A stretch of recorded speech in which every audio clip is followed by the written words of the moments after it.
Welcome to my channel. आज हम BEd first year का EPC 1 reading and reflecting on test का unit 1 पढ़ेंगे। रीडिंग स्किल्स क्या होती है, देन उसके सभी टाइप्स एंड उसके जितने भी टॉपिक हैं रीडिंग स्किल्स के अंदर, उन सभी को हम आज पढ़ेंगे, जो प्रैक्टिकल के लिए बहुत महत्वपूर्ण है।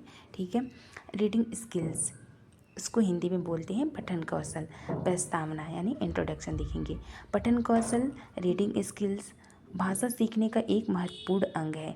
पढ़ना केवल शब्दों को पहचानना नहीं है, बल्कि उनके अर्थ को समझना, व्याख्या करना और उससे ज्ञान प्राप्त करना है।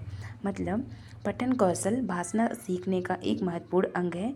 पढ़ना केवल शब्दों को पहचानना नहीं है, बल्कि उनके अर्थ को समझना, व्याख्या करना और उनसे ज्ञान प्राप्त करना है। विद्यालयी शिक्षा में पठन कौशल का विकास छात्रों के बौद्धिक, भाषाई और सामाजिक विकास के लिए अत्यंत आवश्यक है। विद्यालयी शिक्षा में जो पठन कौशल है, उसका विकास छात्रों के बौद्धिक, भाषाई और सामाजिक विकास के लिए अत्यंत आवश्यक है। ठीक है। देन पठन कौशल का अर्थ क्या है? Meaning of reading skills. पठन कौशल वह क्षमता है जिसकी द्वारा छात्र लिखित शब्दों को पढ़कर उनका सही अर्थ समझते हैं। पठन कौशल वह क्षमता है जिसके द्वारा छात्र लिखित शब्दों को पढ़कर उनका सही अर्थ समझते हैं और उनसे जानकारी प्राप्त करते हैं। सरल शब्दों में कह सकते हैं कि लिखित भाषा को समझकर ज्ञान प्राप्त करना ही पठन कौशल है।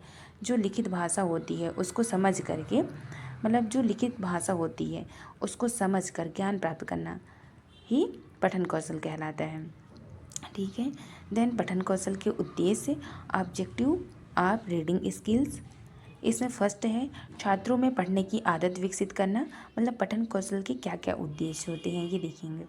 इस पठन कौशल के उद्देश्य, फर्स्ट उद्देश्य है छात्रों में पढ़ने की आदत को विकसित करना। मतलब कि छात्र जो है उनमें पढ़ने की आदत को विकसित करना। शब्द भंडार बढ़ाना, भाषा की समझ विकसित करना। जो विद्यार्थी होते हैं उनके अंदर भाषा की समझ को विकसित करना।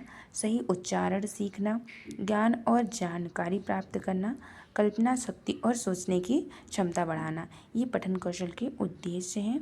देन पठन कौशल के प्रकार क्या क्या होते हैं? Types of reading skills. जोर से पढ़ना यानी रीडिंग अलाउड। इसमें छात्र ऊंची आवाज़ में पढ़ते हैं। इसमें जो रीडिंग स्किल के टाइप्स, जोर से पढ़ना रीडिंग अलाउड, इसमें छात्र ऊंची आवाज़ में पढ़ते हैं। विशेषताएं, उच्चारण सुधरता है, मतलब रीडिंग अलाउड के या जोर से पढ़ना, इसकी विशेषताएं, उच्चारण सुधारता है, आत्मविश्वास को बढ़ाता है, शिक्षक त्रुटियाँ सुधार सकता है। मौन पठन या साइलेंट रीडिंग, मौन पठन साइलेंट रीडिंग, इसमें छात्र मन ही मन पढ़ते हैं। इसमें छात्र जो होते हैं आवाज़ नहीं करते हैं, मन ही मन पढ़ते हैं। इसकी विशेषताएं होती हैं, समझ बेहतर होती है, ध्यान केंद्रित रहता है, पढ़ने की गति बढ़ती है। मौन पठन से समझ जो है बेहतर होती है, ध्यान केंद्रित रहता है, पढ़ने की गति बढ़ती है। एंड इंटेंसिव रीडिंग या गहन पठन और एक्सटेंसिव रीडिंग व्यापक पठन।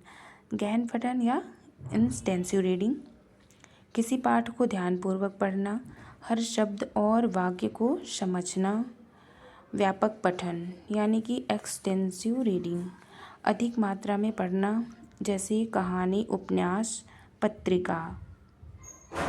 गहन पठन में किसी पाठ को ध्यानपूर्वक पढ़ना, हर शब्द और वाक्य को समझना। पर व्यापक पठन में अधिक मात्रा में पढ़ना, जैसे कहानी, उपन्यास, पत्रिका। पठन कौशल के घटक, कंपोनेंट ऑफ रीडिंग स्किल्स।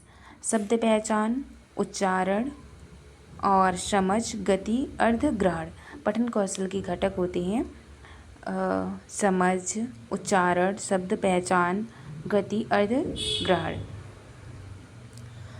पठन के लिए वातावरण निर्माण यानी कि क्रिएटिंग एनवायरनमेंट फॉर रीडिंग। एक अच्छा पठन वातावरण बच्चों में रुचि पैदा करता है। एक अच्छा पठन वातावरण बच्चों में रुचि पैदा करता है। उपाय, कक्षा में पुस्तकालय बनाना, ये बच्चों में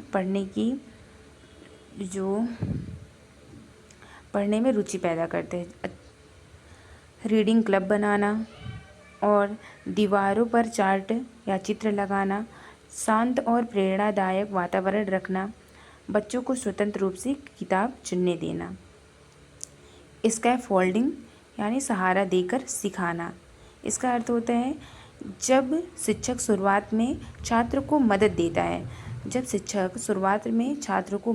है और धीरे धीरे सहायता कम कर देता है, उसे स्कैफोल्डिंग कहते हैं। जैसे जब शुरू में बच्चों को नहीं आता तो शिक्षक शुरुआत में छात्र को मदद देता है और धीरे धीरे सहायता कम करता है, उसे स्कैफोल्डिंग कहते हैं।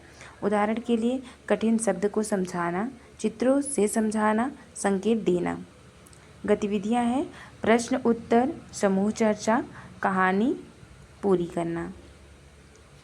विभिन्न प्रकार के पाठ पढ़ाना, रीडिंग डिफरेंट टेस्ट टाइप, मतलब विभिन्न प्रकार के पाठ पढ़ाना। छात्रों को अलग अलग प्रकार के पाठ पढ़ाना चाहिए, मतलब रीडिंग स्किल्स या पठन कौशल को बेहतर करने के लिए छात्रों को अलग अलग प्रकार के पाठ पढ़ाना चाहिए। जैसे हो गया कहानियाँ, स्टोरीज, कविताएं, पहेलियाँ, चुटकुले, निर्देश, ये सब छात्रों के रीडिंग स्किल्स को बेहतर बनाती हैं। कहानियाँ जैसे कि रुचि और नैतिक शिक्षा, कविताएं भाषा और लय, पहेलियाँ सोचने की क्षमता को विकसित करती है, चुटकुले आनंद और रुचि पैदा करते हैं, निर्देशन नियम और प्रक्रिया समझना। पठन कौशल के विकास के तरीके, पठन कौशल जो होते हैं उसके विकास के तरीके। पठन कौशल के विकास के तरीके जैसे कि नियमित अभ्यास करते रहना चाहिए, चित्रों का उपयोग, कहानी सुनना और पढ़ना, समूह कार्य, प्रश्न पूछना, खेल के माध्यम से सीखना, ये सब पठन कौशल के विकास के तरीके हैं। जैसे नियमित अभ्यास, निरंतर अभ्यास करते रहना चाहिए, चित्रों का उपयोग करके बच्चों को पढ़ना चाहिए ताकि पठन कौशल का विकास हो, कहानी सुनना और पढ़ना, समूह कार्य, प्रश्न पूछना, खेल के माध्यम से सीखना। पठन कौशल का मूल्यांकन कैसे जांचें, छात्र सही पढ़ पा रहा है या नहीं, उच्चारण सही है या नहीं, अर्थ समझ रहा है या नहीं, प्रश्नों के उत्तर दे पा रहा है या नहीं। अब पठन कौशल का महत्व या इम्पॉर्टेंस। पठन कौशल का क्या महत्व होता है? पठन कौशल जो है ज्ञान को बढ़ाता है, भाषा सुधारता है और आत्मविश्वास को भी बढ़ाता है, सोचने की क्षमता विकसित करता है, जीवन में सफलता के लिए ज़रूरी है। पठन कौशल जो है ज्ञान बढ़ाता है और भाषा सुधारता है, आत्मविश्वास को बढ़ाता है, सोचने की क्षमता को विकसित करता है, जीवन में सफलता के लिए ज़रूरी है। ठीक है। देन शिक्षक की भूमिका, रोल ऑफ टीचर, छात्रों को प्रेरित करना, सही मार्गदर्शन देना, रोचक गतिविधियां कराना, गलतियों को सुधारना, सभी छात्रों को अवसर देना। देन निष्कर्ष, पठन कौशल शिक्षा का आधार है। यदि छात्रों में पढ़ने की आदत विकसित हो जाती है तो वे स्वयं सीखने लगते हैं। एक शिक्षक का कर्तव्य है कि वह बच्चों को पठन के प्रति रुचि पैदा करे और उन्हें एक अच्छा पाठक बनाए। ठीक है। Thank you so much. Like and subscribe करें।